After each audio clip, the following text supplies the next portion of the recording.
नमः।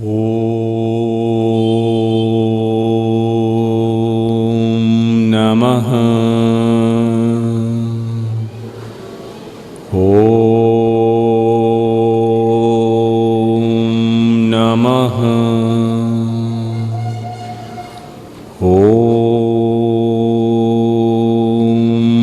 नमः। मंगलम भगवान वीरो मंगलम गौतमो गणी मंगलम कुंद कुंदार्यो जैन धर्मोस्तु मंगलम सर्वमंगल मांगल्यं सर्वकल्याणकारकं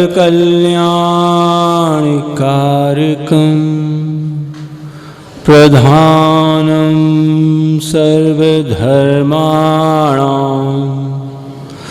जैनं जयतु शासनं जैनं जयतु शासनं सार सारदे सारदे बनु विशारद धीर सहार दे दे तार दे उतार दे उस तीर। देवादिदेव 1008 श्री शांतिनाथ भगवान की जय। देवादिदेव 1008 श्री नेमिनाथ भगवान की जय। देवादिदेव 1008 श्री पार्श्वनाथ भगवान की जय। बोधि समाधि प्रदायिनी द्वादशांग जिनवाणी माता की जय। गुरु नाम गुरु परम पूज गुरुवर आचार्य श्री 108 ज्ञान सागर जी महाराज की जय। परम उपकारी परम आराध्य परम पूज गुरुवर आचार्य श्री 108 विद्यासागर जी महाराज की जय। परम पूज मुनिश्री समय सागर जी आदि 3,9 करोड़ मुनिराजों की जय। अहिंसा परमो धर्म की जय।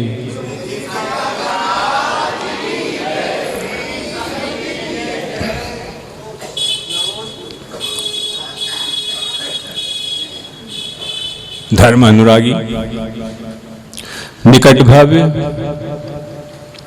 आत्मीय बंधु, अज्ञान अंधेरे को मिटाने हेतु आचार्य श्री जी ही ज्ञान सूर्य रूपी उजियारा हैं। संसार में भटके भव्यों को तो आचार्य से ही दिखाते भव सागर का किनारा है। दुनिया के सब रिश्तों से बढ़कर, दुनिया के सब रिश्तों से बढ़कर माता पिता जैसे होते हैं गुरुवर, और आचार्य श्री मुमुक्षु और भक्तों के लिए तो वर्तमान में सबसे बड़े सहारे हैं। संसारी प्राणी के लिए वर्तमान में अगर कोई एकमात्र सहारा है तो पंच परमिष्टि का सहारा है। चूंकि आचार्य महाराज हम सबके आराध्य हैं, इसलिए उनको प्रसंग बना करके मैं पंच परमेष्टि की स्तुति करता हूं। या यूं कहें कि उपलक्षण से 3,9 करोड़ राजों की मैं वंदना स्तुति करता हूं। गुरु की वंदना किन शब्दों में की जाए? गुरु तो अद्वितीय और अनुपम होते हैं। शब्दों की अपनी सीमाएं हुआ करती हैं। शब्द एक देश या किसी वस्तु के एक पहलू को उद्घाटित कर पाते हैं। इस दृष्टि से शब्द बहुत बोने साबित हो जाते हैं, और जब बात किसी से विराट व्यक्तित्व के वर्णन की हो तो वो शब्द वहां अक्षम सिद्ध होते हैं। आगे कहा है, देख आचार्य श्री जी को बड़े बड़े ज्ञानी देख आचार्य श्री जी को बड़े बड़े ज्ञानी हो जाते हैं पानी पानी। सुरनर मुनिगण भक्तजन सारे गाते हैं गुणगान तुम्हारे, गाते हैं गुणगान तुम्हारे। वर्तमान में संसारी प्राणी मोह भाव के कारण, अज्ञानता के कारण, अपने योगों की चंचलता के कारण जाने अनजाने में कुछ ऐसी प्रवृत्तियां भूल चूक से कर जाता है जिससे कि उससे कर्मों का बंध निरंतर चलता रहता है। और उन कर्मों का जब पुनः उदय आता है तो उसे ये सामान्य प्राणी न तो समझ पाता है न ही सहन कर पाता है। अतः वह बड़ी पीड़ा का, दुख का, कष्ट का, संक्लेश का अनुभव करता है। एक आम आदमी की ये स्थिति है। तो ऐसे में इन दुखों से बचाव करने के लिए वो कौन सा माध्यम है, वो कौन सा साधन है जिसके माध्यम से हम हमारी सीमित क्षमताओं के माध्यम से ही वर्तमान प्रतिकूल परिस्थितियों में ही रहकर हमारे शारीरिक मानसिक दुखों को बहुत किसी सीमा तक कम कर सकते हैं या नहीं के बराबर पर ला सकते हैं। ऐसा आचार्यों ने हमें साधन सुलभ करवाए हैं। जहां तक श्रावकों की बात आती है, श्रावकों का अपना घर परिवार दुनिया होती है, वो उन्हीं में रहकर भी थोड़ा बहुत जो कुछ कर पाते हैं तो उन्हें लगता है कि इसी में रहकर भी हम अगर कुछ कर सकें, वो कुछ ऐसा कर सकें जिससे हमारे कल्याण की शुरुआत हो जाए तो हम बड़े अभाग्य माने जाएंगे। तो आचार्यों ने अपनी करुणा करके कुछ ऐसे क्रियाएं बताई हैं जिनके माध्यम से आम आदमी सिर्फ न केवल शारीरिक मानसिक दुखों से बच सकता है बल्कि वो आध्यात्मिक लाभ को भी प्राप्त कर सकता है, परंपरा से स्वर्ग मोक्ष को भी प्राप्त कर सकता है। और संसार की कोई ऐसी वस्तु नहीं जो वर्तमान में जिसको पाने की शुरुआत नहीं हो सकती है।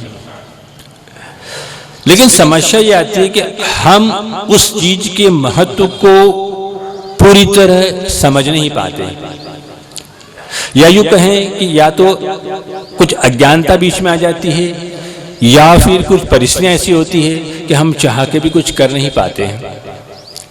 आचार्यों ने गृहस्थों के लिए आवश्यक रूप में 6 आवश्यक बताए। देव पूजा, गुरुपास्ति, स्वाध्याय संयमस्तपः, दान चेति, गृहस्थानाम षट कर्माणि दिने दिने। ये 6 आवश्यक आप लोगों को बताएं। और जहां तक मैं जान रहा हूं, समझ रहा हूं, प्राय सभी लोग अपनी अपनी क्षमता, परिस्थिति, रुचि के अनुसार इनमें जितना कर सकते उतना कर भी रहे हैं। लेकिन शास्त्रों में जहां इतना महात्म्य बताया गया है और वर्तमान में जो प्राप्त उपलब्धि है, जो सुलभताएं हैं, उसको देख के कहीं एक खाई सी महसूस हो जाती है। ऐसा लगता है कि कहीं ना कहीं कोई कमी बीच में रह पा रही है। आज का मेरा विषय, हमें उन कमियों को खोजना है ताकि उन कमियों को दूर करके हम उसका भरपूर नहीं पूर्ण 100% लाभ ले सकें। विद्यार्थी स्कूल जाते हैं, पढ़ाई करते हैं, परीक्षा देते हैं। जितने भी विद्यार्थी परीक्षा में बैठते हैं सभी को मार्कशीट, अंक सूची तो मिलती है, लेकिन मार्कशीट मिलना ही पर्याप्त नहीं। मार्कशीट में प्राप्त होने वाले अंक शून्य भी हो सकते हैं और 100% भी हो सकते हैं, पासिंग मार्क भी हो सकते हैं और मेरिट के योग्य भी मार्क्स हो सकते हैं। वही स्कूल, वही कोर्स, वही शिक्षक, सभी कुछ तो वही है। फिर ऐसा क्या अंतर आ गया बीच में कि एक व्यक्ति पासिंग मार्क नहीं ला पा रहा, किसी को पूरक परीक्षा आ रही और एक व्यक्ति टॉपर गोल्ड मेडल ला रहा है। आइए शुरुआत करते हैं जिन मंदिर से। देव दर्शन की बात आती है। मैं केवल संक्षिप्त में विषय उसके प्रतीक, उसके महत्व और उसकी पुष्टि के लिए कुछ वैज्ञानिक तथ्य जो भी उपलब्ध हुए हैं वो बताना चाहूंगा। आप लोगों को ये जानकर शायद विस्मय ही नहीं, बहुत आश्चर्य होगा कि जिन 6 आवश्यकों के प्रति मैं जैनियों की बात कर रहा हूं, आप लोग जितना बहुमान नहीं होगा, विदेशों में अजैन वैज्ञानिक उन आवश्यकों के ऊपर रिसर्च करके शोध करके इस बात को सिद्ध कर चुके हैं कि जैन धर्म से बढ़ के कोई दुनिया में धर्म नहीं है। जैन धर्म का एक एक सिद्धांत ही नहीं, एक एक शब्द चमत्कारिक है, कल्याणकारक है, शारीरिक मानसिक दुखों को दूर करने वाला है।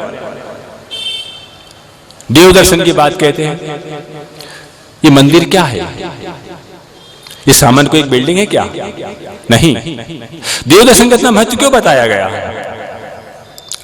मन में विचार आया मुझे देव दर्शन करने जाना है, हजारों उपवास का फल मिलना शुरू हो गया, निर्जरा शुरू हो गई, पुण्यबन शुरू हो गया, केवल विचार मात्र से तैयारी कर दी, मंदिर के लिए जाने लगे, लाखों ही नहीं करोड़ों उपवास का फल मिलना शुरू हो गया। और जब साक्षात तीनों लोगों के नाथ के सामने वाणी गदगद नयन पुलक नयन, जब पूरे भक्ति भाव से जब दर्शन करते हैं तो अनंत उपवास का फल उस भक्त को मिल जाता है।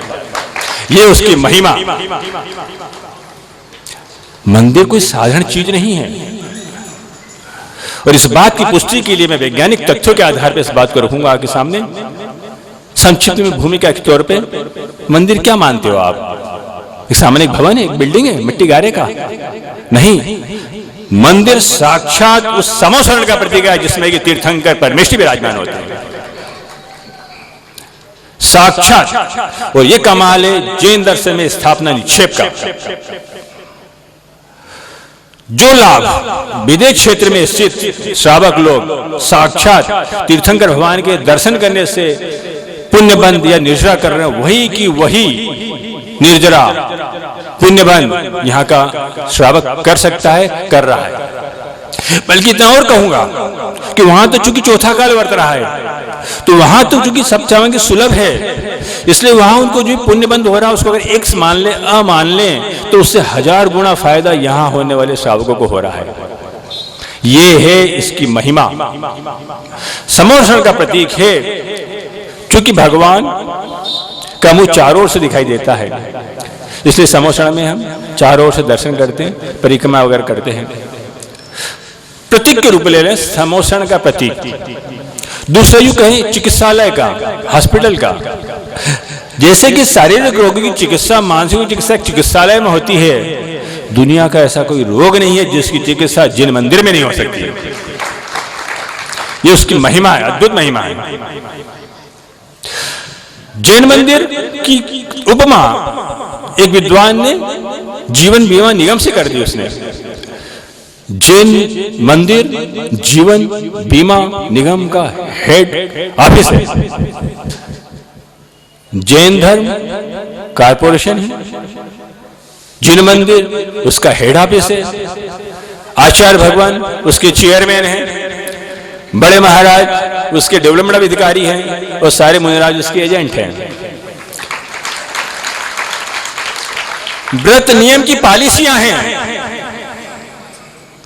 कर्तव्य पालन की किस्तें भरनी पड़ती हैं, स्वर्ग बोनस में मिलता है और पॉलिसी का मूल्य तो मोक्ष ही है। यह साक्षात उस जैन मंदिर का प्रभाव है। जैन मंदिर की उपमा बैंक से दी है। जैसे बैंक में खजाना होता है, ट्रेजरी होती है, आपने चेक काट के दिया तुरंत आपको धनराशि तुरंत उपलब्ध हो जाएगी। अगर जमा करा दिया तो एफडी होकर 8-10 साल में डबल हो जाएगी। उस बैंक में किए जाने वाली एफडी तो 8-10 साल में डबल होती है। जैन धर्म में लिए जाने वाले संकल्प असंख्यात गुना फलते हैं, असंख्यात गुना फलते हैं। ये है एक एक नियम की संकल्प की महत्ता। संकल्प शक्ति अजमाओ तो सही आप। एक साधक चट्टान पे बैठे थे। एक जिज्ञासु ने पूछा, महाराज ये बताइए, ये दुनिया में सबसे कठोर या शक्तिशाली मजबूत क्या है? तो उन्हें आपको क्या लगता है? बोले मुझे लगता है चट्टान जिस पे आप बैठे हो ये बहुत मजबूत है, बहुत शक्तिशाली, पावरफुल है, स्ट्रांग है।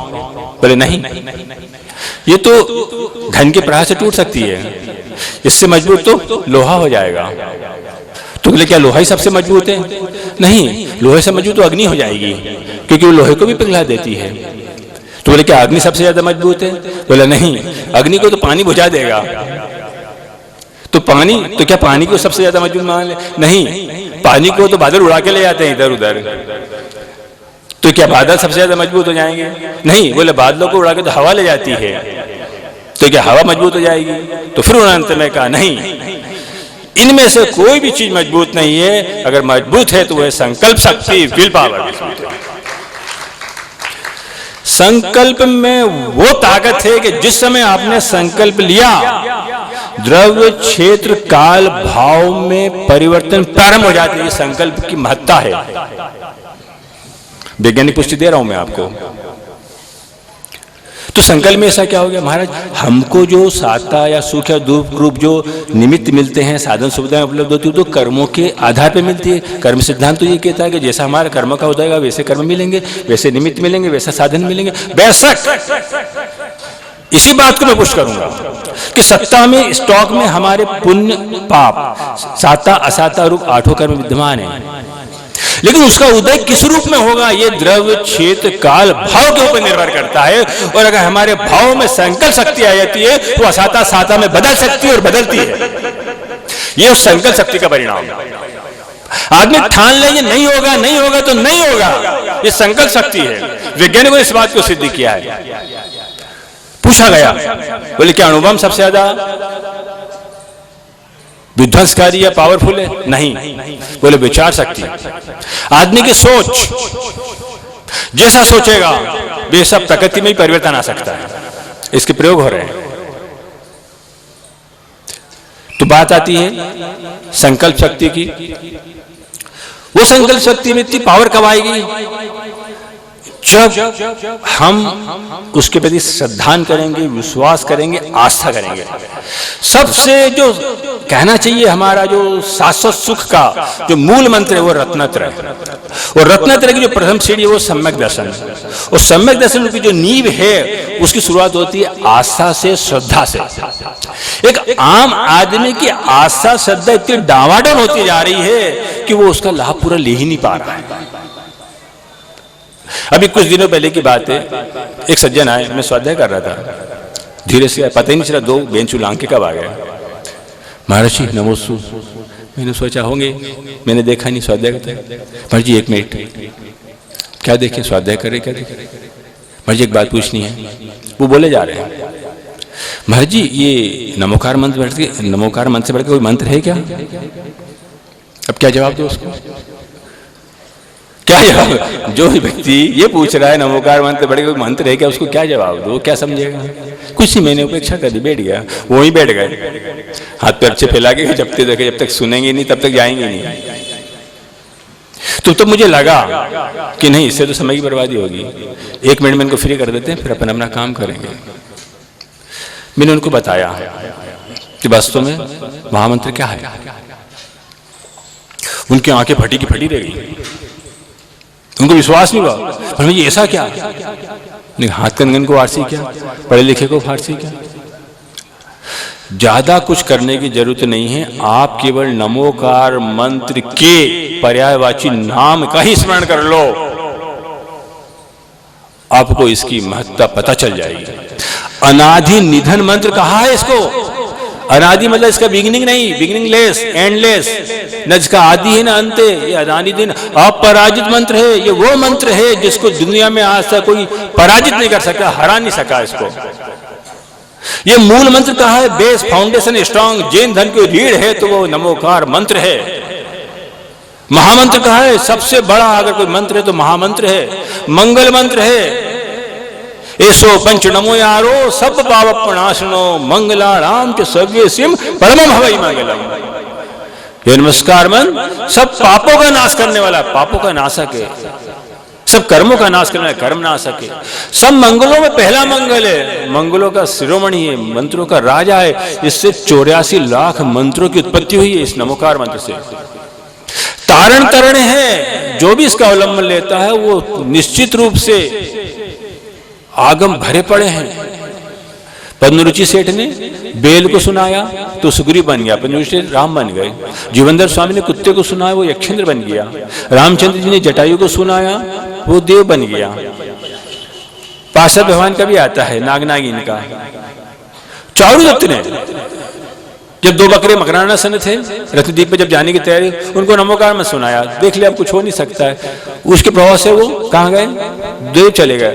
देव होके जब वहां से आते हैं, वो जब वहां पे अकृत्रिम चैत्यालों की वंदना करने जाते हैं वहां, तो पता चलता है वो देव वहां से वहां आते हैं। वहां एक मुनिराज भी विराजमान थे, लेकिन वो आगे पहले मुनिराज को विराजमान थे, उनको नमस्तु नहीं करते हैं, वो सबसे पहले चारुदत्त को नमस्तु करते हैं। तो आसपास के श्रावक चौंक जाते हैं, बोले कर क्या रहे हो आप लोग? सामने महाराज विराजमान है और आप इस श्रावक को नमस्तु मतलब विनय कर रहे हो। बोले बात दरअसल है कि आज हम जो भी है इनके निमित्त से, हम पूर्व पर्याय में बकरी की पर्याय में थे और उन्होंने हमको मरणासन अवस्था में नमोकार मंत्र सुनाया, तो इनकी कृपा से हम देव में स्वर्ग में जाके देव हुए और अपना इनको कृतज्ञता ज्ञापन करने के लिए हम यहाँ आए हैं। इसलिए हमारा पहला कर्तव्य है कि हम पहले इनको करें, बाकी महाराज की तो फिर अच्छी भक्ति पूर्वक अच्छे से वंदना करेंगे। ये तो केवल धार्मिक बात हो गई। अब मैं आपको लेके आता हूं हार्वर्ड मेडिकल स्कूल के प्रोफेसर ग्रेग जैकब और पेंसिल्वेनिया विश्वविद्यालय के यूजी अकेली ने रिसर्च किया और शोध के बाद में पाया कि केवल ओंकार, पूरा नमोकार मंत्र नहीं, केवल ओंकार, ओम, इतने मंत्र के पाठ से सारे के सारे शारीरिक और आध्यात्मिक लाभ प्राप्त होते हैं। ये रिसर्च पेपर आ चुका है। कौन? शिकागो में मांसाहारी हैं वो लोग, जैन नहीं है, वो लोग इसकी प्रयोग कर रहे हैं, बहुत आगे बढ़ चुके हैं। ये तो मैंने केवल एक नमूना बताया। हमारी ओम में ऐसा क्या है?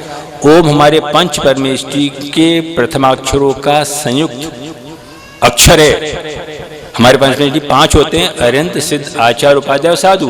तो अरिहंत का आ, सिद्ध मतलब अशरीरी का आ, आचार्य का आ, उपाध्याय का उ और मुनि का मा, इन 5 को मिलाने से बनता औम। इसका उच्चारण करके तो देखो महाराज वो ऐसा पढ़ देते हैं, फट फट फट फट फट फट फट में कुछ होगा ही नहीं।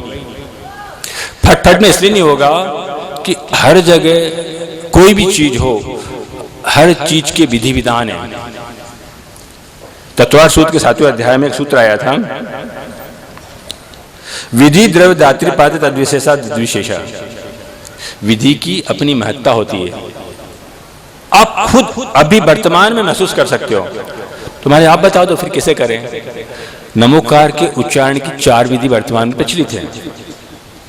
एक होती है बेखरी, बेखरी जिसके अंतर्गत की धीमे मधुर सौम्य स्वरों में विनय पूर्वक ध्यान की किसी आसन में बैठ करके किसी पवित्र स्थान पे उसमें मन की शुद्धि, वचन की शुद्धि, काय की तीनों की शुद्धि, क्षेत्र की शुद्धि, द्रव्य क्षेत्र काल भाव 5 की शुद्धि पूर्वक जब ओठों से और जवान से दोनों के संतुलित शुद्ध मात्रा वर्तनी उभय काल की शुद्धि को टाल करके जब उच्चारण किया जाता है तो उसको बोलते हैं बेखरी।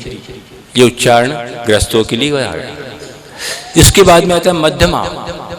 मध्यमा में क्या होता है? ओठ नहीं हिलते, केवल अंदर ही अंदर जीभ हिलती है। ये हो जाता है दूसरे नंबर का मध्यमा। तीसरे में ना ओठ हिलते हैं ना जीभ हिलती है, केवल मन ही मन में जब पूरी एकाग्रता बढ़ जाती है तो मन ही मन में नमोकार मंत्र का अनुचिंतन होता है, वो आ जाता है पश्यंती। वो इसके अंत में जो योगी लोग करते हैं, जो अपनी साधना में जाते हैं, तो पहले उच्चारण, फिर ओठ बंद, फिर जीभ बंद, फिर मन से जब अंदर जाते हैं, तीनों अभिन्न अखिन्न शुद्ध उपयोग की निश्चल दशा प्रगति जहां ज्ञान व्रत 3 धाये कई रसा। जहां ध्यान ध्याता ध्येय को न विकल्प भेद न जहां। जहां ध्यान ध्याता वो ध्येय एकाकार हो जाते हैं, शरीर से ही नहीं पूरी प्रकृति संबंध टूट जाता है। वो कहलाती है ज्ञान की चरमोत्कर्ष सीमा, योगियों के लिए साध्य है। आम आदमी तो इसको केवल समझ ही नहीं पाता है। लेकिन फिर भी अगर वो बेखरी मध्यमा पश्चंती तक तो आ सकता है। लेकिन एक बात ध्यान रखना, आप परीक्षा फॉर्म भरेंगे तो रोल नंबर भी आएगा और एग्जाम भी होगी। डरना नहीं, विश्वास रखो। आप कोई आपका बाल बांका नहीं कर पाएगा। परीक्षा तो होगी, पहली बार जैसे शुरुआत करोगे वैसी परीक्षा शुरू हो जाएगी। ये नियम है कुछ, क्योंकि वो उसके लिए पात्र है कि नहीं ये भी तो देखा जाएगा। जैसे ही आपने पहले आसन हिलना नहीं चाहिए, ये उसका पहला नियम है। अगर आसन हिल गया, आप जैसे आसन लगाओगे कोई मच्छर आके बैठ जाएगा, तुरंत आता है। लेकिन आपको मच्छर को गौण करना है। नाक में मक्खी घुसेगी, कान में मक्खी घुसेगी, ये प्रारंभिक अवस्था में होता है, बाद में तो सब फिर गौण होता जा जाता है। तो ये कुछ चीज ऐसी आएंगी, लेकिन उसमें आपको आसन नहीं हिलाना है। आपको अपने उपयोग को नहीं अस्थिर करना है, इंद्रियों को संयत रखना है, आंखों को नासाक दृष्टि रखना है या यहाँ रखना है अपने को। अब इसके बाद में क्या करना है, ये तो उच्चारण की बात होगी। अब सांस चलेगी। सांस कैसे? आंखें नाक पे या भूमध्य में भ्रुकुटी के ऊपर बंद कर ले तो बंद कर लो तो प्रमाद आ जाएगा। खोल लेंगे, खोलोगे तो सीन सिर नहीं दिखेगी, खुलना भी नहीं चाहिए।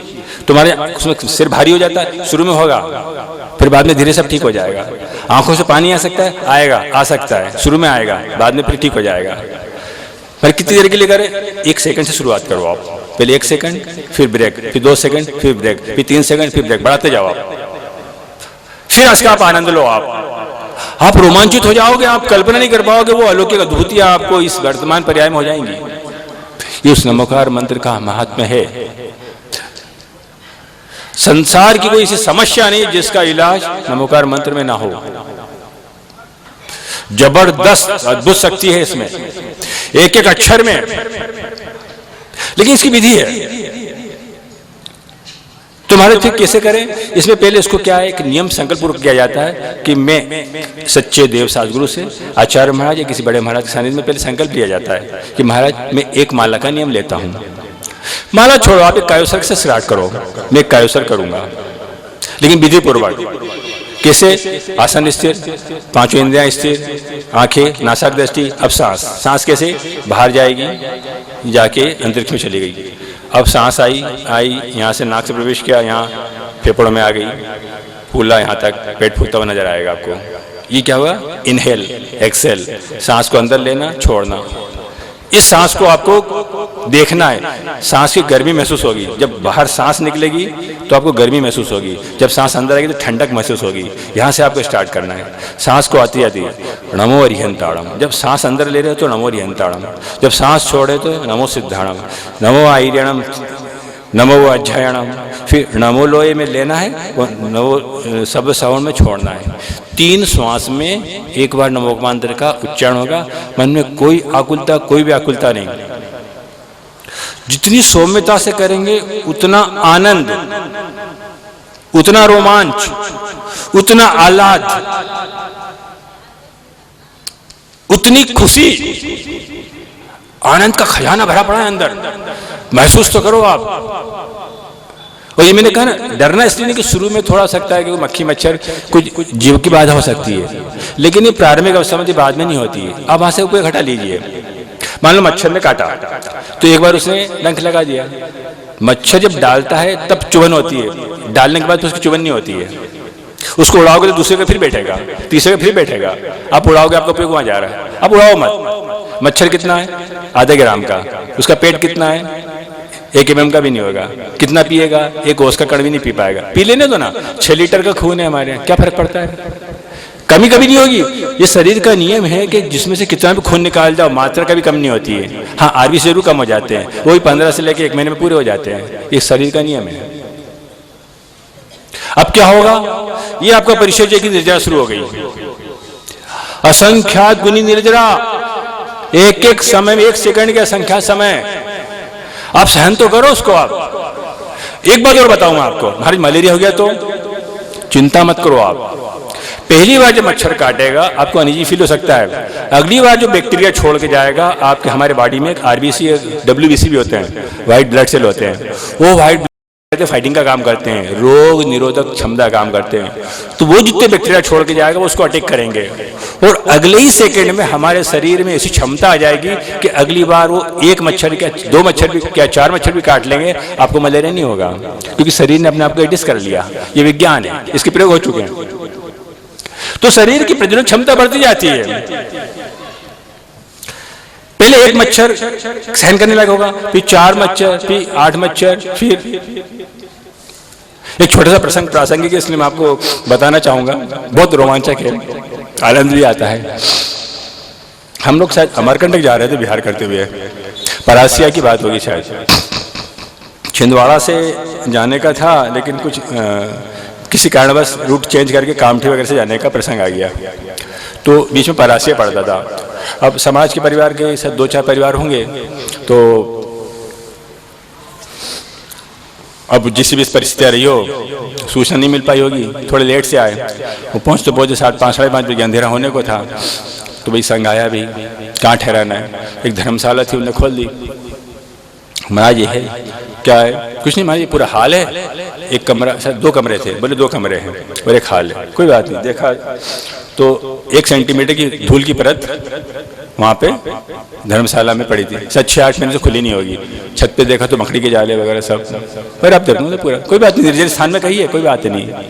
संयोग से उसके पीछे कोई नाला वगैरह होगा, जाके बैठे, पीछे लगाई तो पूरी पीछे धूल ही धूल में। कोई बात नहीं, बैठना तो मार्जिन करके बैठेंगे, बैठ गए। बैठ के कायोसर करा नहीं के 10-25 झूम गए। क्या? मच्छर नहीं, डांस इतने बड़े बड़े। समझ में आ गई क्या स्थिति है? कोई बात नहीं, क्या करें। अच्छा महाराज से थोड़ा सा वो जैसे तैसे कह के बड़े महाराज साहब को तो कमरे के अंदर ले गए। एक दूसरा कमरा था, जिन महाराज के अंतराय वगैरह थे उनको वहाँ से सेट कर दिया, छोटा सा कमरा था। तो 3-4 महाराज जो छोटे कमरे में सेट हो गए और बाकी अनुकूल, और बाकी पूरा संग हाल में। परिस्थिति समझ में आ गई। मैंने सोचा सबसे पहले प्रतिक्रमण कर लो, सामायिक अच्छे से कर लो, फिर बाद में जो होगा देखी जाएगी। शुरू हो गया। अब देखा अंदर तो स्थिति, तो उसे गैलरी में आके बैठ गए, तो गैलरी में उससे और डबल। कोई बात नहीं, अपन अपना काम करो, उनका काम करने दो। अब वो गिनती नहीं कुछ भी, बस वो ये एक की स्थिति नहीं, सारे महाराजों की स्थिति। सोचिए आप, वो भी आप जैसे मनुष्य हैं, छोटे छोटे महाराज थे, नए नए महाराज थे, लेकिन कुछ नहीं। इसी का नाम तो भेद विज्ञान है, इसी का नाम तो परीक्षा है। फिर कब हम प्रयोग कब करेंगे? कुछ नहीं, सबके चेहरे पे मुस्कान थी, सब मुस्कुरा रहे थे एक दूसरे को देख के। कोई बात नहीं, जो होगा सो होगा, ठीक है, करो अच्छे से। ओम नमो रियंताणम। चलो अंदर, अंदर गए, पता नहीं चला बाहर क्या हो रहा। बड़े शानदार सामाजिक अच्छे से प्रतिक्रमण हुआ, बिल्कुल। बाद में देखा तो फिर देखा कैसे करें, तो कुछ नहीं, थोड़ा सा उठने लायक कि पीछे लगा ली ताकि वो दब ना जाए उठने में। चारों तरफ तो बैठे हुए थे, कुछ नहीं, उनको बैठे रहने दो, उनको अपना काम करने दो, बस अंदर आके कर लिया। ऐसे एक नहीं अनेकों प्रसंग। लेकिन होता क्या है, पहला क्षण होता है, प्रथम क्षण, जब वो बैठते हैं तब लगता है कि हाँ कोई बैठा है, और उसके बाद उसके ऊपर हटा लो, पता भी नहीं चलेगा कि बाहर क्या हो रहा है। ये उस उपयोग की महत्ता है, ये अनुभवजन्य बात कर रहा हूं मैं आपको। बाहर क्या हो रहा पता नहीं चलता है, और इसका सबसे बड़ा फायदा ये होता है कि हमारे शरीर में कुछ प्रतिरोधक क्षमता डेवलप होती चली जाती है कि बाद में, कुछ समय के बाद में वो मच्छर आएगा, आपके ऊपर मंडराएगा, लेकिन बैठ नहीं पाएगा। मंडराएगा लेकिन बैठ नहीं पाएगा, कदाचित बैठ भी गया तो काट नहीं पाएगा, वो कदाचित काट भी दिया तो आपको पता नहीं चलेगा। रोग की तो बात ही मत करो आप, क्योंकि शरीर आपका वैसा हो चुका है। हमारे शरीर में एक ओरा होता है, आभा मंडल जिसको कहते हैं, मैं लूंगा मंदिर की बात में। प्राय मैंने देखा कुछ लोग के विषय से विषयांतर हो जाएंगे, मैं मूल विषय से रहना चाहता हूं।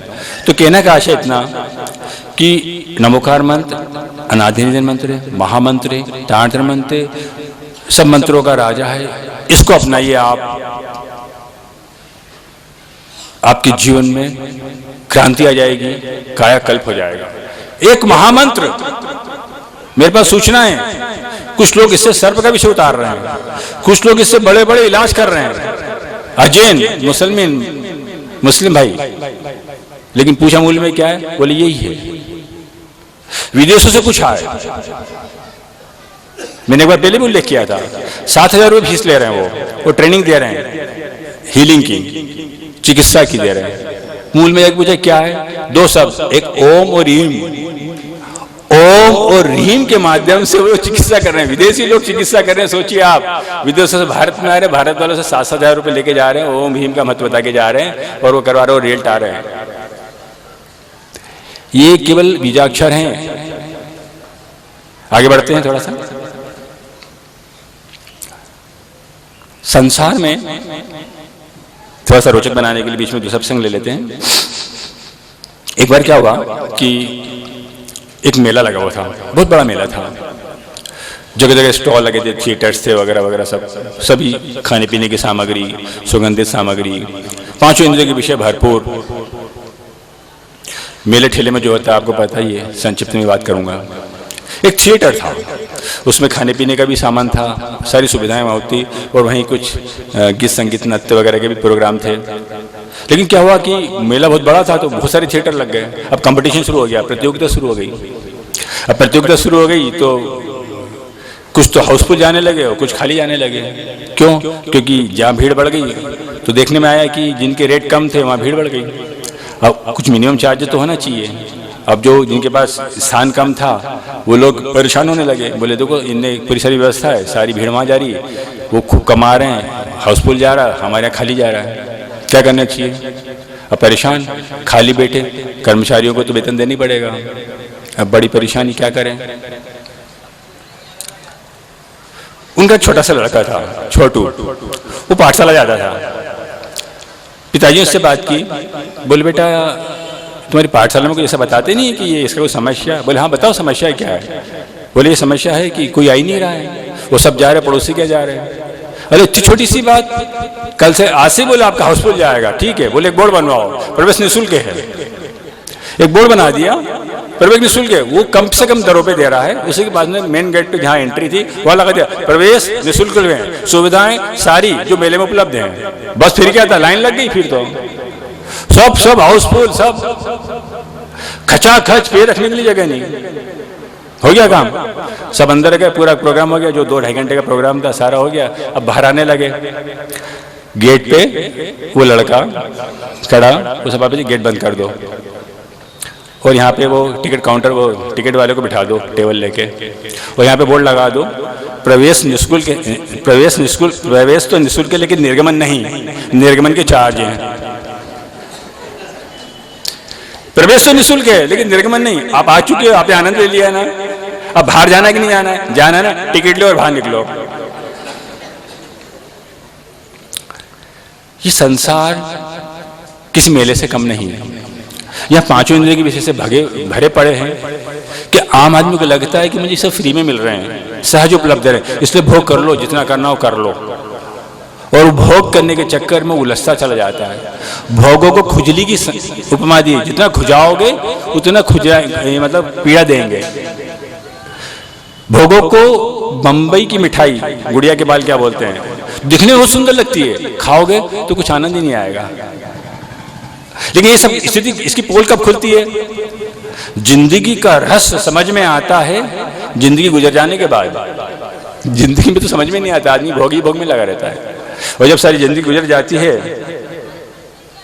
तो किसी ने कहा है कि घटती हुई आयु प्रतिपल हमें आगाह करती है कि दुर्लभ मनुष्य जीवन का हमको सार्थक उपयोग तो कर लें। आज आवश्यकता है इस बात की कि हम इन धार्मिक सिद्धांतों को समझें। मैं आगे बढ़ाता हूं इसको थोड़ी रोचकता देने के लिए। जैसे आपने देखा होगा मंदिर में आप प्रवेश करते हैं, मंदिर में सामने घंटा टंगा रहता है, कोई भी मंदिर हो, जैन का घंटा। प्राय करके जैनों में घंटा और अजैनों में शंख, शंखनाद का वहां पे प्रचलन ज्यादा रहता है। क्या आप जानते हैं कि ये घंटा, इसके पीछे क्या वैज्ञानिकता है, इसका क्या उद्देश्य है, इसके क्या लाभ है, इसका क्या महत्व है? आइए वैज्ञानिक परिप्रेक्ष्य में इन सब की बात करते हैं। घंटा ध्वनि और शंख ध्वनि क्या है इसमें? नाद, गूंज, वाइब्रेशन। मंदिर में गए, धीरे से ओ घंटा बजा। पुराने मंदिर में जितना बड़ा मंदिर उतना बड़ा घंटा, एक नाद आता था। वो नाद 1-2 सेकंड नहीं, 25-30 सेकंड तक चलता था वो। क्या करता है वो नाद? जैसे ही हम बाहर से आ रहे, हमारे दिमाग में बहुत सारे संकल्प विकल्प हो सकते हैं, मंदिर में जैसे ही प्रवेश करे, घंटा नाद किया, वो घंटे से जो वेव्स निकलती हैं,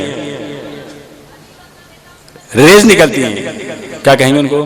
ध्वनि तरंगे, नाद, गूंज, वो हमारे एक सुरक्षा कवच तैयार कर देती है। और हमारा जो उपयोग का कटाफ, एक तो सुरक्षा कवच बनाएंगी, एकाग्रता लाएंगी, और उनसे जो वातावरण की शुद्धि होती है, पर्यावरण की शुद्धि होती है, इसके बारे में प्रयोग किए गए। एक वैज्ञानिक ने सिद्ध किया कि अगर 27 घन फुट शक्ति का घंटे का नाद किया जाता है तो उससे 200 फीट तक का पर्यावरण शुद्ध हो जाता है। वहां उस 200 फीट तक में कोई बैक्टीरिया आपको हट जाएंगे, दूर हो जाएंगे, जो वातावरण प्योर हो जाएगा बिल्कुल। 200 फीट तक का केवल 27 घन फीट शक्ति से, एक घंटे के नाद से। ये तो वातावरण शुद्ध होगी। और आगे एकाग्रता में सहायक। उसके अलावा शारीरिक और मानसिक रोग प्रयोग किए गए। कौन कौन से रोगों में? मिर्गी में, मूर्छा में, कुष्ठ रोग में, एक कोई कंठमाल करके रोग होता है उस रोग में। ये चारों रोगों में सटीक 100% रिजल्ट आ रहे हैं। किसके? शंख ध्वनि के और घंटानाद के। अफ्रीका में एक स्थान है जहां की सर्फ का विषय, सर्फ का विष घंटा बजा के निकालते हैं वो लोग। उनकी अपनी स्टाइल होती है, विशेष स्पेशल टाइप के घंटे हैं उनके यहाँ। जिसको विष का सर्फ ने काटा वहां ले जाते हैं, वो घंटा बजा के उसको ठीक कर देते हैं। वर्तमान में चल रहा है, सेंटर चल रहा है। दिल्ली में दूसरी शताब्दी तक का रिकॉर्ड मिलता है। 2nd सेंचुरी में दिल्ली में एक ऐसा सेंटर था जहाँ की ध्वनि तरंगों के माध्यम से इलाज होता था, और जिसमें प्रणव ओम की ध्वनि प्रमुख थी। और वहाँ ये रिकॉर्ड मिलता है कि असाध्य रोगों का इलाज ओम के माध्यम से वहाँ किया जाता था, ध्वनि तरंगों के माध्यम से। ध्वनि में पावर में वैज्ञानिकों ने सिद्ध कर दिया कि अगर 1 सेकंड में 20,000 स्ट्रोक ध्वनि तरंगों के मारे जाते हैं तो हीरा कटना शुरू हो जाता है। आज हीरो की कटाई इसी माध्यम से चल रही है। ट्यूमर, पहले लेजर चलती थी, आजकल ट्यूमर को निकालने के लिए ये ध्वनि तरंगों का प्रयोग होने लगा। विदेशों में कहा जाए, गल्फ कंट्री जो पानी की शॉर्टेज आ रही है, वह ध्वनि तरंगों से कपड़े धुलने लगे हैं लॉन्ड्री में। वहाँ पेट्रोल की भी शॉर्टेज है, तो पेट्रोल भी नहीं, केवल ध्वनि तरंगों से कपड़े धुलने लगे। ये ध्वनि तरंगों का महत्व, ये प्रयोग हो रहे हैं विदेशों में, अफ्रीका में, शिकागो में, और तो मास्को की और भी बहुत सारी लंबी छोटी लिस्ट है। संक्षिप्त में ले लेता हूँ, प्रामाणिक तथ्य पुष्टि के लिए दे रहा हूँ केवल में। शिकागो में एक बार क्या हुआ कि एक अदालत में कुछ ऐसा प्रसंग आ गया, तो कुछ बात की पुष्टि के लिए उन्होंने 3 वैज्ञानिकों की कमेटी बनाई। बोले आप जाइए और 7 दिन में परीक्षण करके सिद्ध कीजिए कि ये जो शंख ध्वनि और घंटानाद में कुछ होता है या ये लोग पंडे लोग ऐसी मतलब मूर्ख बनाते हैं वगैरह करते हैं। 3 वैज्ञानिकों की टीम ने 7 दिन के परीक्षण के बाद ने पाया कि शंख ध्वनि और घंटानाद से रोगों का उपचार होता है। इससे शारीरिक मानसिक दौर पीड़ा चिंता दूर होती है। ये किसने कर दिया? 3 वैज्ञानिकों की टीम ने। और तो और शिकागो में एक जगह अभी भी चल रहा है, वर्तमान में चालू बताते हैं, 1300 बहरे रोगियों को ठीक कर चुके हैं वो। किससे? शंख सुनाते हैं केवल। रिकॉर्ड 1300 बहरे, जिनको कान से सुनाई नहीं देता था, ऐसे 1300 बहरे रोगों का रिकॉर्ड आया है कि वो शंख ध्वनि सुना करके वो ठीक कर चुके हैं। और आगे बढ़ते हैं, मास्को में एक सेनेटोरियम है। वहां पर, वहां सेनेटोरियम में जो इलाज होता है वो दवाइयों से नहीं होता है। एक बीमारी होती है टीबी, ट्यूबरक्लोसिस बेसिलस, अस्थमा भी कहते हैं, दमा भी कहता है, टीबी, क्षय रोग वगैरह क्या कहते हैं आप। उसका इलाज उस सेनेटोरियम में घंटानाद और ये शंख ध्वनि के माध्यम से हो रहा है। ये सारी चीज इस बात के प्रमाणिक हैं कि हमारा जो मंदिर का विज्ञान है ये अपने आप में बेजोड़ अद्वितीय है। तो आवश्यकता इस बात की है कि हम समझें उसके महत्व को। आगे बढ़ते हैं। तिलक लगाते हैं आप लोग, किसी ने कहीं भी कोई भी तिलक लगा जाए, नहीं, सावधानी से लगाएं आप, उसकी विधि होती है। हमारी 2 भुवों के मध्य में ये हिस्सा होता है, ये आज्ञा चक्र का स्थान होता है, बहुत संवेदनशील होता है। यहाँ पे तिलक लगाता है, चंदन वगैरह का लगाते हैं। अनामिका से लगाएं आप, भूमध्य में चंदन। महिलाएं गोल बिंदी लगाएं और पुरुष लंबा लगा सकते हैं। उससे क्या होगा? आज्ञा चक्र, हमारे शरीर में 72,000 नाड़ियां, उसमें 3 प्रमुख, ईड़ा, पिंगला और सुषुम्ना। हमारी शक्ति का जो पावर हाउस है वो कहाँ है? हमारी रीढ़ की हड्डी नीचे, से मूलाधार चक्र कहते हैं, अन्य उसमें। इसको जागृत करने का क्या तरीका होता है? आसन, जो कि शुभचंद्राचार्य ने ज्ञानावरण में दिया उन्होंने किसी भी ध्यान के लिए आसन प्राणायाम को अनिवार्य माना है। उसी के आधार पर कह रहा हूं मैं, आसन की स्थिरता इसलिए जरूरी होती है कि अगर आपका आसन स्थिर होगा तो आपका उपयोग विचलित हो जाएगा। जैसे एक तपेली में पानी घुमा दिया अपन ने, और अगर घूमते हुए पानी को छोड़ देंगे तो तपेली भी घूमने लगेगी। तो स्थिरता के लिए क्या जरूरी हो गया? पात्र प्लस उसमें जो द्रव्य रखा वो भी स्थिर होना चाहिए। इस तरह हमारे शरीर के अंदर आत्म प्रदेश हैं, तो आत्म प्रदेशों में स्थिरता, मन वचन काया की स्थिरता लाने के लिए शरीर में स्थिरता जरूरी है। उसके लिए आसन जरूरी है। आसन के बाद में प्राणायाम का नंबर आता है। प्राणायाम इसलिए जरूरी है कि प्राणों के माध्यम से बड़ी आसानी से ध्यान के क्षेत्र में प्रवेश किया जा सकता है, और जिसकी श्वसन तय नहीं है उसके क्या होगा कि उसका शरीर में एकाग्रता तो दूर, स्थिरता भी नहीं आ पाएगी। क्यों नहीं आ पाएगी? क्योंकि हमारे शरीर में 5 तरह की वायु होती है। कौन सी होती है? एक प्राण वायु, अपान वायु, समान वायु, व्यान वायु और उदान वायु। जब हम श्वसन लेते हैं तो ये उसमें जो ऑक्सीजन होती है ये हमारे नाक के माध्यम से फेफड़ों में जाके भर जाती है, और फिर वहाँ से ये रक्त में मिलकर के हमारे फेफड़ों अपने हृदय में जाती है। हृदय में जो हमारी कोशिकाएं होती है उसमें ग्लूकोज होता है, और इसमें जो ऑक्सीजन होती है, दोनों मिलकर उसमें एक रासायनिक प्रक्रिया प्रारंभ होती है, उससे ऊर्जा उत्पन्न होती है, और उस ऊर्जा के माध्यम से शरीर का शुद्धिकरण और बाकी सारे काम होते हैं। एक आम आदमी जो भोजन लेता है उससे उसकी 2450 कैलोरी ऊर्जा उत्पन्न होती है। उसके इंटरनल सिस्टम के लिए उसको जो श्वसन तंत्र है, रक्त संचार तंत्र है, नाड़ी तंत्र है, मस्तिष्क तंत्र जो ऑटोमेटिक चलते रहते हैं, उसके लिए 450 कैलोरी की आवश्यकता पड़ती है। इसके अलावा 2000 कैलोरी लगभग टेंटेटिव में औसत का लेके चल रहा हूँ। ये जो बचती है उसको हमें उपयोग करना है, और वो बुद्धिमानी पूर्वक करना है, और उसको अगर कोई रिजनरेट कर सकता है तो ध्यान के माध्यम से रिजनरेट होती है, उत्साह होती है। संक्षिप्त में बता दूं क्या होता है एक्चुअल में, कि जो शक्ति का स्रोत है ये रीढ़ के ठीक नीचे है। एक बात ध्यान रखना, कभी भी इस हिस्से को एक कंकर भी ना लगे, इस तरह बचा के रखा करें आप। रीढ़ का जो सबसे निचला हिस्सा है पीछे का बहुत सेंसिटिव होता है, शक्ति का केंद्र होता है, उसको मूलाधार चक्र का, वहां से शक्ति का जागरण होता है। चारों संधि कालों में होता है, अलग समय में होता है, ध्यान के माध्यम से होता है, मुद्राओं के माध्यम से होता है, आसन के माध्यम से होता है। ये सब एक ही है। आसन में जिनको आसन कह दिया गया है उन्होंने उसको कर्णपीडासन कह दिया, और मुद्रा वालों ने उसको शक्ति जागरण की मुद्रा कह दिया। जैसे हमारी जिन मुद्रा है, भगवान खड़े हैं, ये जिन मुद्रा में खड़े हैं, उनको खड़गासन कह दिया। हमारी बैठी प्रतिमाएं हैं ये जिन मुद्रा कहलाती है, कायस्वर मुद्रा कहलाती है, उनको उन्होंने पद्मासन कह दिया। हाथ कहाँ, नीचे का नीचे, ऊपर का ऊपर, हाथ को कहाँ रखना, कितना रखना, ये सब पूरा एक एक वैज्ञानिक है। सारे रहस्य खुलते जा रहे हैं, एक एक चीज प्रमाणिक है, और इसका लाभ उसी को मिल सकता है जिसको इसके बारे में पर्याप्त जानकारी होती है। ज्ञानावकार ने बहुत सुंदर शब्दों में इसको खोला है, बहुत अच्छे से खोला है। ध्यान के लिए सबसे बढ़िया ग्रंथ वही मानता हूं मैं। होता क्या है कि हम उसके महत्व को नहीं समझ पाते हैं। मैं इसके लिए बात कह रहा था कि वो जो तीनों नाड़ियां थी, उन तीनों नाड़ियों का जो छठा क्रॉसिंग होता है वो यहाँ आज्ञा चक्र से होता है। ये हमारा सबसे संवेदनशील बिंदु होता है। यहाँ पे शीतलता देने से बुद्धि का विकास होता है, नेत्र ज्योति बढ़ती है, और हमारे ध्यान में एकाग्रता बढ़ती है। आपको कोई भी, चाहे लौकिक अलौकिक कोई भी शक्तियों का गठन करना है, उसके लिए जो केंद्र है वो हमारा आज्ञा चक्र, दो भुवनों के बीच में। सामग्रस्त क्या कर सकता है? योगी लोग क्या करते हैं? अपनी साधना के माध्यम से वो कोई अलग से एक्स्ट्रा एफर्ट्स नहीं करते हैं, वो केवल जो उनको गुरु के माध्यम से 28 मूल गुण बताएं। आचार्यों की महत्ता देखो, उनकी दूरदर्शिता देखो आप, कि उन्होंने जो नियमावली जो बनाई है ये केवल ऐसी अद्वैत नहीं बना दी, इन्होंने बहुत वैज्ञानिकता क्या है, एक एक मूल गुण, एक एक आवश्यक किसी वैज्ञानिकता को लिए हुए है, और उसकी पुष्टि आज वैज्ञानिकों के माध्यम से हो रही है। तो कहने का आशय कि जो चंदन लगाने की प्रक्रिया आई, उसका उद्देश्य ये था कि जो आम व्यक्ति यहाँ पे अगर चंदन शीतलता लगाएगा तो उससे उसका क्या होगा, उसके ज्ञान का विकास होगा, बुद्धि का विकास होगा, नेत्र ज्योति बढ़ेगी वगैरह वगैरह, ऐसा करके बहुत सारी चीजें आती हैं। गंधोदक लगाते हैं, गंधोदक में ऐसा किया जाता है, शास्त्रों में उल्लेख मिलता है कि मेना सुंदरी ने गंधोदक के माध्यम से श्रीपाल से 700 कुष्ठ रोगियों का रोग निवारण किया था।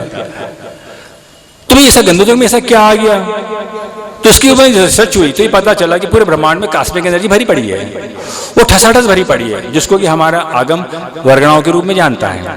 वो प्रत्येक शरीर में या कि पृथ्वी में वर्गणाएं, पुरानी वर्गणाएं निकलती रहती है, नई वर्गणाएं आती रहती है, जैन सिद्धांत कहता है। तो साइंस के हिसाब से जो कॉस्मिक एनर्जी है वो हमारे जो मंदिर होते हैं, जिन मंदिर उसके जो कलश होते हैं, वो कलश आपने देखना बिल्कुल ऐसे होते हैं, ऊपर नोकदार होते हैं, नीचे फैले हुए रहते हैं। तो ब्रह्मांड की पूरी ऊष्मा को शोषित करते हैं और लेके कहाँ देते हैं, वो देते हैं शिखर में। शिखर से वो सारी आती है छत्र में। छत्र का आकार भी वैसे ऊपर सकरा नीचे छोड़ा। छत्र से कहाँ आती है, प्रतिमा में, और प्रतिमा से कहाँ जाती है वो पूरी प्रतिमा। और उसके बाद वहां जो मंत्रोच्चारण होता है तो पिरामिडल शेप में जब होता है, मिस्र के पिरामिड आपने देखे होंगे कि वह हजारों साल से शव रखे हुए हैं लेकिन सड़ नहीं रहे हैं, उन्हें विकृतियां नहीं आ रही। क्यों नहीं आ रही? क्योंकि पिरामिड की विशेषता होती है उसमें रखी चीने वाली चीज में विकृति नहीं आती, वो संरक्षित हो जाती है, प्रिजर्व हो जाती है। इसको आपके जैसे फ्रिज वगैरह में आप लोग चीजें, वस्तु का परिमाण तो चलता रहता है लेकिन वो अतः धीमा हो जाता है, इतना धीमा हो जाता है कि उसमें विकृति तेजी से नहीं आ पाती। तो वो चीज वहां पर 100% होती है, यहाँ आपके यहाँ उपकरणों में आंशिक रूप से होती है। तो कहने का आशय गंधोदक का विज्ञान हो गया, गर्भगृह का अपना विज्ञान हो गया। जब हम मंदिर में प्रतिमा का अभिषेक करते हैं तो उसके माध्यम से जल आता है, वो सारी की सारी ऊर्जा गंधोदक में आ जाती है। उससे न केवल शारीरिक मानसिक सारे रोग, शांति, आह्लाद सब मिलता है, लेकिन इसको मिलेगा जो उसको श्रद्धा भक्ति है, उसकी पहली कंडीशन है। आप जितनी श्रद्धा से, कल से आप अपने भाव बदल दीजिए, गद गद होकर के आप गंधोदक में हाथ लगाइए। आप लोग कैसे भी इधर कहीं हाथ लगा रहे, कहीं हाथ लगा रहे, कहीं हाथ लगा रहे, उसमें डाल रहे, नहीं, शुद्धि पूर्वक, क्योंकि यहाँ अशुद्धियां हैं। अगर आपने यहाँ हाथ लगा दिया, पसीने में हाथ लगा दिया और फिर उसमें डाला तो क्या होगा, वो सब उसका रिएक्शन हो गया, सब खराबी हो गया वो। तो इसके लिए जरूरी है विवेक की बहुत आवश्यकता है। मैं संक्षिप्त में कुछ अभिषेक जब मैं देखता हूँ मंदिर में जाके तो कुछ मुझे ज़्यादा तो नहीं कह पाऊंगा, लेकिन कुछ ऐसी चीज़ें लगी कि कुछ संशोधन की आवश्यकता है। संक्षिप्त में 5 मिनट बात पूरी कर देता हूँ। अभिषेक में देखा प्राय करके भगवान का मार्जन कर रहे हैं, वो कपड़ा उठाया, कपड़े को देखो तो पुराना, छोटा, काला, सांवला या मटमेला। बहुत कम मंदिरों में सफेद झट शुद्ध वस्त्र मिलते हैं, मिलना चाहिए।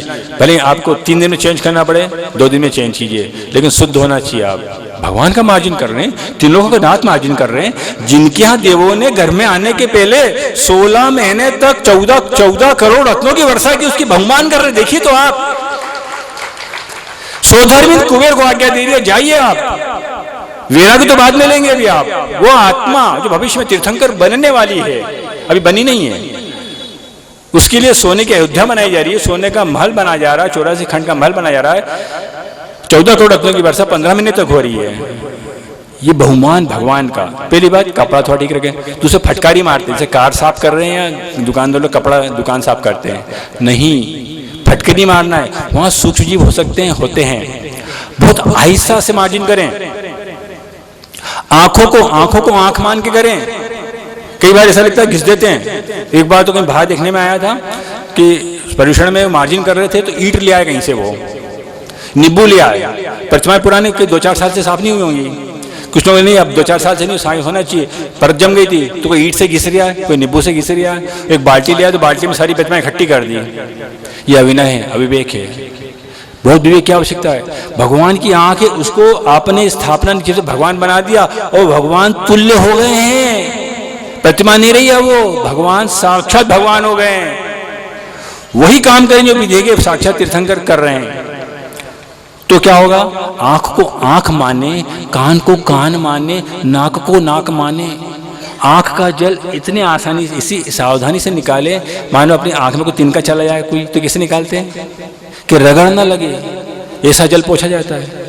लेकिन क्या करते हैं, घिस देते हैं। नहीं, भगवान की आंख है, नाक है, कान है, संवेदनशील अंगों को मार्जिन करें, पूरी तरह से करें, अच्छी तरह से करें। कई बार देखना ओठों में जल लगा रहता है, कान में जल लगा। एक बार तो इतना तक देखने में आया, वो हाथ में जल भरा रह गया, सब लोग चले गए। एक छिपकली थी छत पे, उसको प्यास लगी होगी, वो आगे ही चल गए, वो हाथ का पानी पी रही है भगवान की प्रतिमा में। अब छिपकली को क्या मालूम, उसको तो प्यास लगी है, श्रेय किसको जाएगा। दूसरा, प्रतिमा अभिषेक करना है, ये उठाया, जैसे वो दुकानदार रहते ना किराने वाले, फटाफट दुकान पे लाइन लगी है, 1 किलो का वाट उठाया, फटाक से रखा, सामान उठाया, फटाक से डाला, ये चल रही है। भगवान को ही उठाया, भगवान कहाँ से उठाया? छोटे से भगवान है ना, गर्दन पकड़ के उठा रहे हैं। कोई आपकी गर्दन पकड़ ले, फिर देखो आपको ऐसा लगेगा। भगवान को गर्दन पकड़ के उठा रहे, 3 लोग के नाथ को जरा देखो तो सही। वो इंद्राणी सच्ची सोधर्मी को भगवान नहीं देती है, लड़ाई झगड़ा होता है वहां पर। 3 लोग के नाथ है ये, इतना बहुमान है उस सच्ची के हाथ में। हमारे भगवान को यहाँ उठाया, यहाँ रख दिया नहीं, विवेक से दोनों हाथों से हाथ पकड़ के आसन सहित विनयपूर्वक, एक हाथ से नहीं, दोनों हाथों से, गला पकड़ के नहीं, कंधे पकड़ के, आसन पकड़ के। एक बार में कई बार देखा यूं उठर रहे हैं, वहीं बैठ गए, थाली थी, एक साथ 2 भगवान आ रहे हैं साथ में, एक ही साथ में, एक ही साथ में, बांट नहीं है, भगवान है, एक एक करके विनयपूर्वक। कुछ दिन पहले देखा, एक सज्जन थे वहां साइड में, कहीं अभिषेक शांति धारा होना होगी, उन्होंने उठाया वो विनायक मंत्र, मुझे लगा इसको बाहर जाना होगा, मैं साइड में हो गया, वो कूदे फटाक से, ऊपर से कूदे, कहाँ से? बेदी से नीचे कूदे। वो हाथ में विनायक यंत्र कैसे पकड़ रखा था? जैसे मोबाइल पकड़ के रखते हैं। कूदने में अगर छूट गया तो क्या होगा? विनायक यंत्र क्यों पकड़ के जा रहे हो? नाभि से नीचे आना नहीं चाहिए, न देव न सास न गुरु, नाभि से नीचे नहीं आना चाहिए, ये नियम है। छोटी छोटी चीजें हैं लेकिन बहुत मोटी मोटी काम किए हैं। वो मेंढक ने पाखड़ी चढ़ाई थी, कोई विधान नहीं किया था, स्वर्ग में देव हो गया था। ये पाखड़ी का महत्व है, विधान नहीं किया था उसने, लेकिन श्रद्धा भक्ति का महत्व। हमारा जैन धर्म भावना प्रधान है। भगवान को दोनों हाथ से विवेक पूर्वक उठाएं। उसके बाद में बड़ी प्रतिमा है, भगवान की जांघ पे हाथ रखा और हाथ चल रहा है उन्हीं के सपोर्ट से। अरे वो 3 लोग के सहारा, उनका क्या सहारा ले रहे हो आप? उनके कंधे को पकड़ के, उनके कान को पकड़ के, उनकी जांघ को पकड़ के। क्यों भैया, आप अपने बल पे खड़े भी नहीं हो पा रहे क्या? ये अभिनय है, दोष लगता है इसके। कृतकार्य समारंभ समारंभ आरंभ, आलोचना पाठ में पढ़ा है।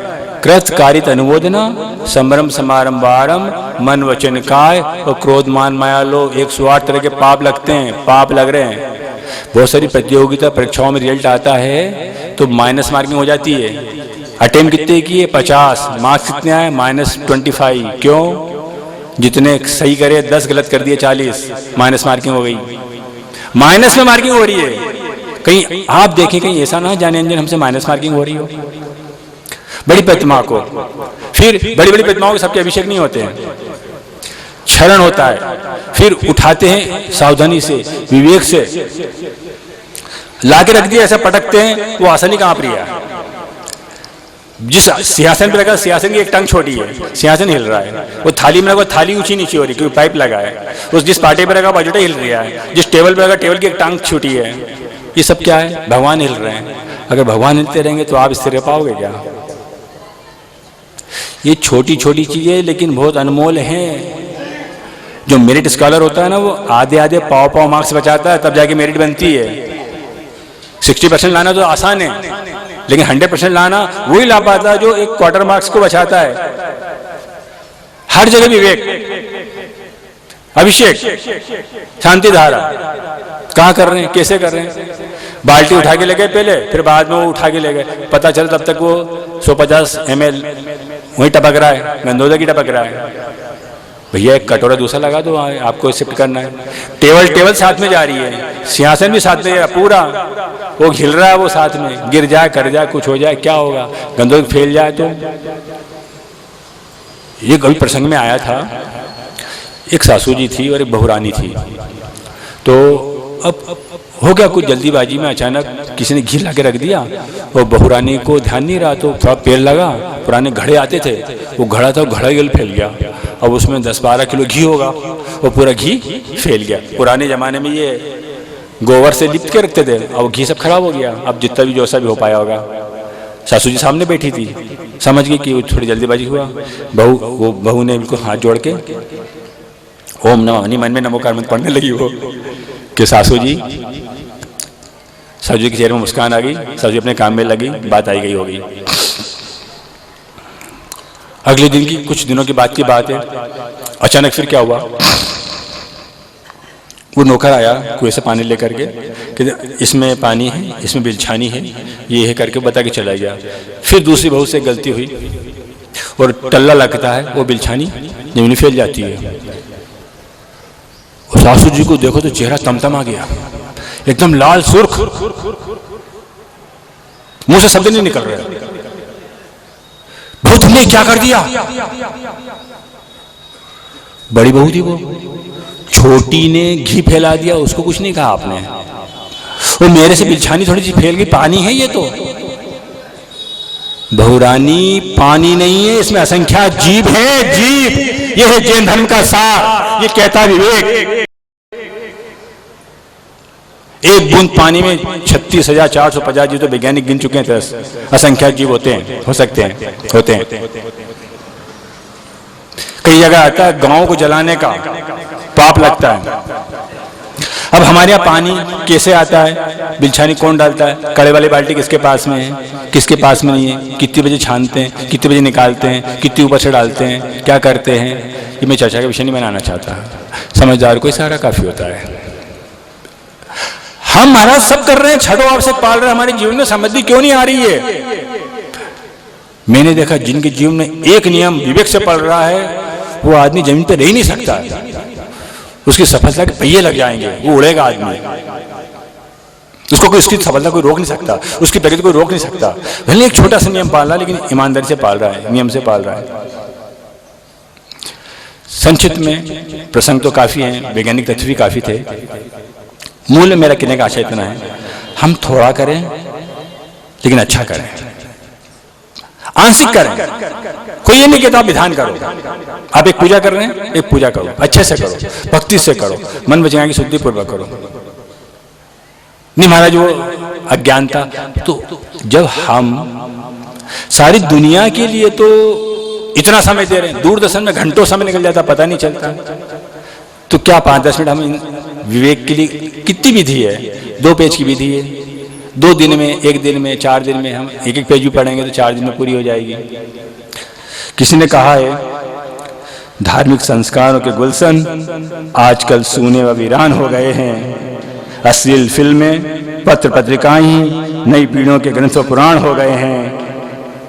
नई पीढ़ी के लिए तो धर्म और ध्यान दैनिक दिनचर्या से बाहर हो गए हैं और फिल्मी नायक नायिका व क्रिकेटर भी उनके आधुनिक भगवान हो गए हैं।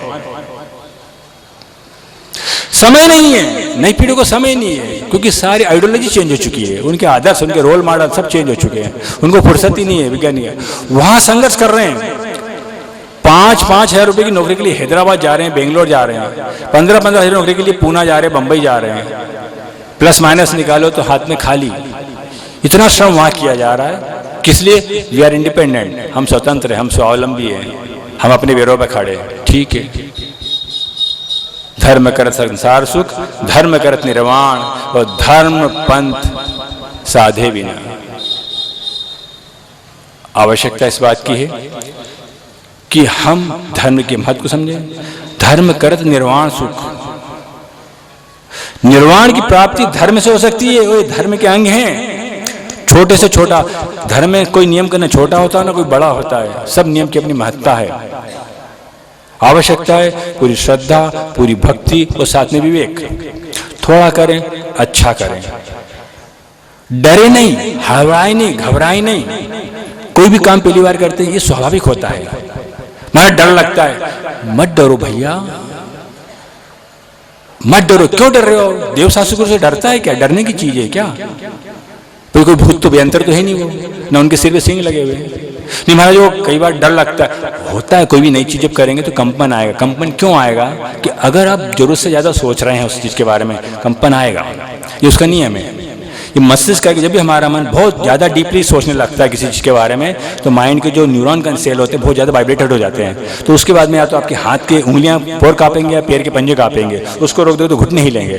ये सबसे बड़ी खतरनाक चीज मानी जाती है। इसलिए क्या करना, 4 कदम पीछे हटो, आप गहरी लंबी सांस लो, क्योंकि फ्रीक्वेंसी होती है। हर प्रोडक्ट, हर वस्तु, चाहे वो पौद्गलिक हो या जैविक हो, उसका अपना एक ओरा होता है, उसकी अपनी पावर होती है, उसकी एक नेगेटिव पॉजिटिविटी, उसके वो होते हैं मैग्नेटिक पोल, दक्षिण उत्तर पोल होते हैं। तो जब भी कोई फ्रीक्वेंसी मैच नहीं होती है वहाँ वाइब्रेशन क्रिएट करेगा वो। तो आप उससे बचो, क्या बात है, दूर हो जाओ ना, थोड़ा सा नॉर्मल हो जाओ, फिर आ जाओ, गहरी लंबी सांस लो। तो सर उसके भी उपाय है। ये बातजन रोग होता है और इसका बहुत सटीक इलाज है। जो लोग हाथ से जाप करते हैं उनको ये जाप, ये मतलब ये ऑटोमेटिकली सॉल्व हो जाएगा। अंत में मैं इतना ही कहना चाहूँगा कि हमारे जो सटावश्यक हैं बहुत मौलिक हैं, बहुत प्रामाणिक हैं और बहुत अद्भुत हैं, और वर्तमान में भी आप न केवल शारीरिक बल्कि मानसिक बल्कि आध्यात्मिक लाभों की शुरुआत कर सकते हैं। आप सभी को ये लाभ प्राप्त हो, आपके जीवन में भी एक नया सवेरा हो, आपका जीवन में भी क्रांति आए, सुख शांति आए। इसी मंगल भावना के साथ अपनी वाणी को विराम देता हूँ। बोलिए देवादिदेव 1008 श्री पार्श्वनाथ भगवान की जय। द्वादशांकिन वाणी माता की, परम उपकारी परम आराध्य परम पूज्य विद्यासागर जी महाराज, 3 कम 9 करोड़ मुनिराजों की जय। अहिंसा परमो धर्म की जय। बोधि समाधि परिणाम शुद्धि, स्वात्मोपलब्धि शोक सिद्धि, चिंतामणिम चिंतित वस्तुदानी त्वमंद मानस्यम सुधी।